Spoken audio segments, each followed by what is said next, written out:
very pleased to have Eva from Sendle with us today. Eva Ross is Chief Marketing and Customer Officer at Sendle. Sendle is the first 100% carbon neutral shipping carrier in Australia and the US and is a tech B Corp. Sendle helps small e-commerce businesses thrive by providing a parcel delivery service that's simple, reliable and affordable. Eva was previously at Airbnb running their APAC marketing operations and strategy and has a wealth of business and creative experience helping startups navigate rapid growth at scale and doing it sustainably. Eva, thank you for joining us. Thanks for having me. The South Pole is incredibly proud to have been part of Sendle's journey as your carbon offset partner, and we'd love for you to share Sendle's story with us here today. So tell us about Sendle and why sustainability was so important to you from the start. Thanks, Tara, and South Pole being a great partner to us, so thank you very much.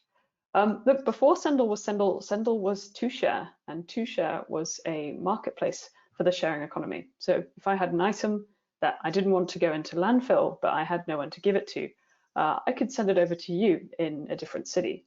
But of course, the challenge was then I could either send it to you or put it in the trash. So the solution for me to send had to be just as simple as that, and of course, very affordable. So back in those days, our CEO, James Chin Moody, and co-founder created a solution in which you could send any item to anyone else, have that picked up at your door, and send it for a flat rate. And what they did, in fact, was create a solution that was perfect for the e-commerce and the e-commerce environment. With our green origins, it made sense that we should think about the carbon emissions and impact of that delivery. And so it followed that every delivery through the platform needed to be carbon neutral. And that carried through as we stripped away the circular economy marketplace and through where Sendle evolved. So every delivery now, when you send a parcel with Sendle, is 100% carbon neutral and offset. And we've been so blessed to have James, our CEO and leader, be someone who's so on board with our mission and concerned with shipping that's good for the world and keeping that in mind as we expand. Wonderful, and what an incredible service that you offer now. It's great to hear where it all began. So sustainability is clearly part of Sendle's DNA, but what challenges did you face in getting support and resources for measuring and offsetting your emissions?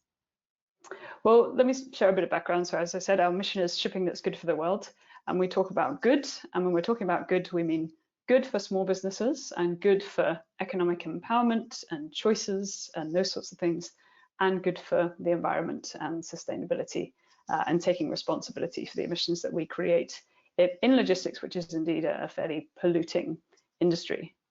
One of the very hard parts to calculate is what is the emissions of a single parcel or a single item that you've ordered online and had delivered to your home.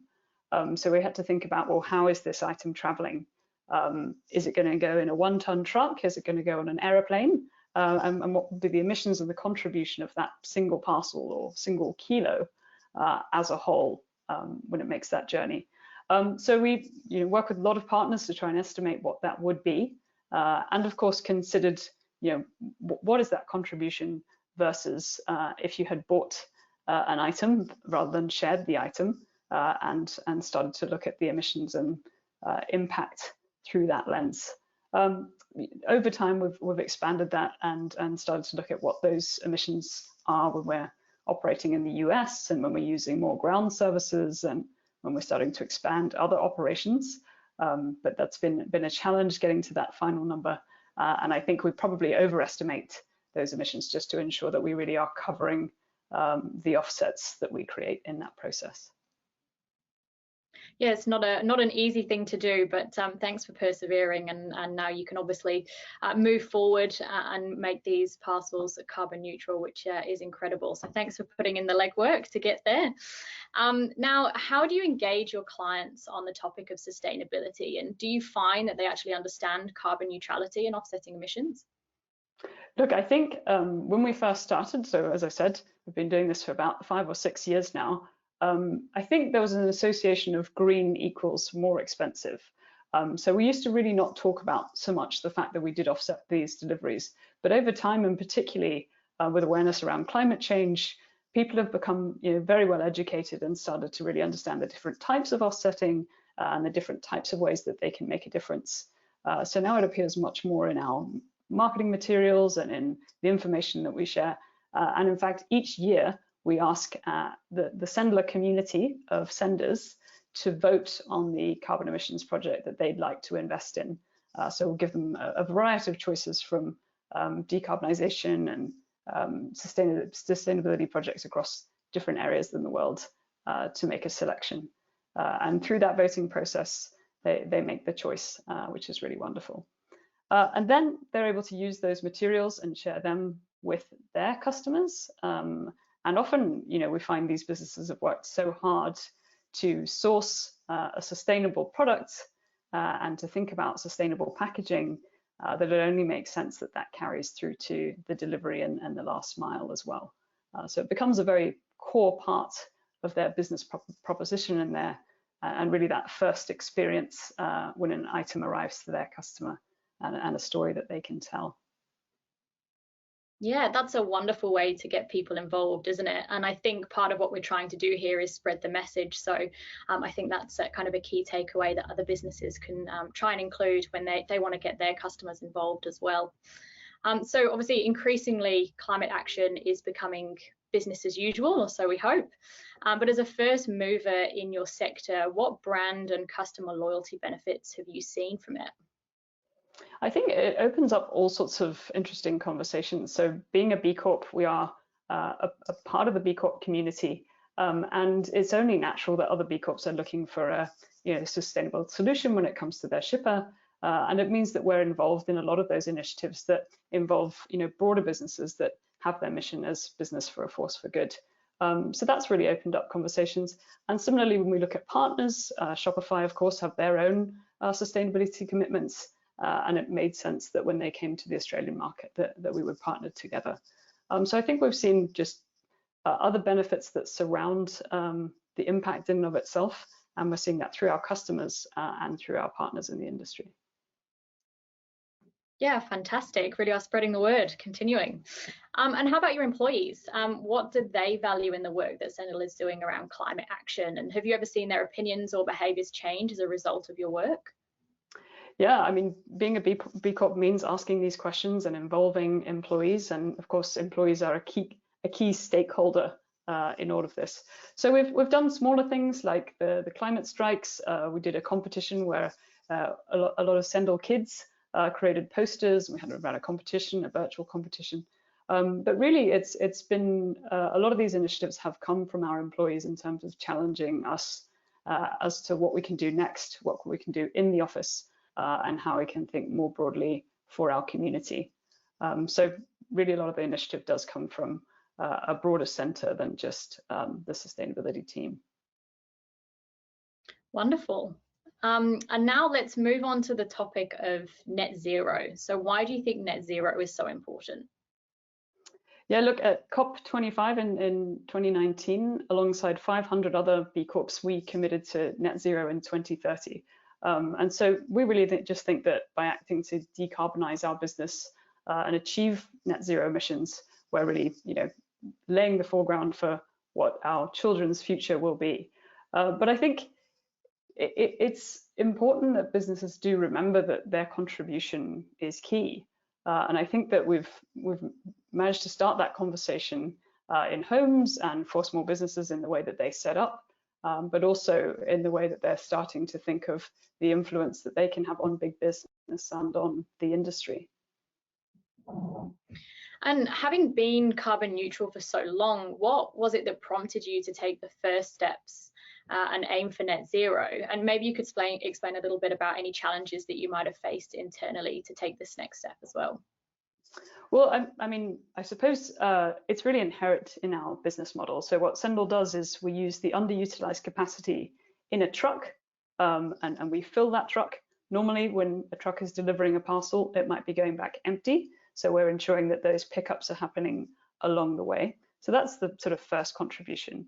Then we thought about, well, what else can we do? This is a highly polluting vehicle. Well, we can certainly offset the emissions that are created and calculate those accurately and make sure that we're making that commitment. And then over time, we've looked at, well, what else could we do? Let's have a look at our industry partners. And we've been partnering with Bonds, who have an electric vehicle fleet that's completely solar powered. And it's actually an off-grid vehicle. They park the fleet underneath the warehouse, and the solar panels are on that warehouse. And that fleet is starting to operate around Sydney and other capital cities. So that's been the first step. But I think now it's sort of what's next, and what else can we do in the scope, and how are we looking at real decarbonisation, and looking a little bit more carefully at the projects that we're selecting, and what else we can do in our partner network. And you mentioned there about those projects. What carbon removal projects are you looking at the moment? Well, it's actually nearly voting time, so we'll have to ask our customers. We do find that folks generally want to invest close to home.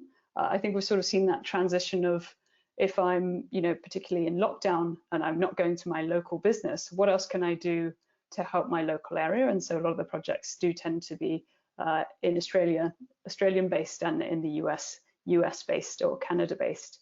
But we're certainly looking at some of the reforestation and afforestation projects that South Pole have available, and also looking at what we can do in terms of biodiversity credits and those other key spaces. Fantastic. Yeah, I look forward to hearing about the vote and what your customers are most interested in at the moment. So watch this space. And so when and how are you going to introduce net zero into the Sendle customer narrative?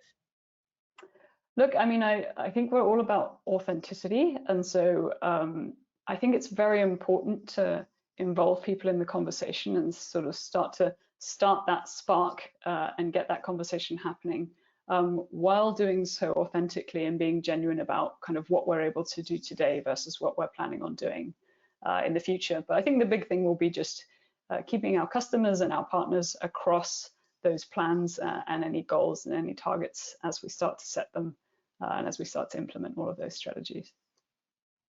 Yeah, makes sense.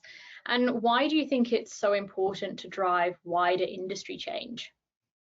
Yeah, well, as I said, I think it's important to get those conversations started. We've had some success with that. So our mission really is for shipping that's good for the world, and that includes every parcel that's delivered. So we had a look at Australia and we said, well, we're doing our bit in terms of offsetting these deliveries, but there's a much bigger player out there, that is Australia Post, who currently wasn't back in 2019. So we set up a campaign where we offset 1 million of Australia Post's parcels for them, and we also challenged them and went out and asked them to start doing the same, which incredibly they did, which is very exciting. And it's, I think it's just a great example of how a business can take a step like that and challenge the industry to make that change. And for us to have actually seen that happen, I think that's a great sign and great motivation for everybody out there. Yeah, that's an incredible story. And I'm always so happy when a Sendle parcel arrives through my door, because I know that it's a carbon neutral product. So I very much look forward to the day when every bit of post that turns up, I can kind of guarantee that it's carbon neutral and feel good about that. So thank you for sharing that part of the story with us as well. So finally, what's next for Sendle? You've done so much already. Yeah, I mean, certainly the lead up to COP26, we'll be doing a few things, so do keep an eye out. We're hiring a sustainability director, which is very exciting. I think it just really shows our real community commitment and what we're doing in the sustainability space, and just making sure that there's a team member that's really coordinating all of the councils and all of the processes that are happening in that space. And look, I think we're making real investments in the US this year, and where we can move the green narrative in the States, I think is definitely of interest to us now, and we'll continue to keep doing that. Beautiful. Well, thank you so much for answering all of my questions today, and I very much look forward to continuing on the Sendle journey and see where you guys are in a few years' time. Thanks again. Thank you, Tara. Looking forward to it.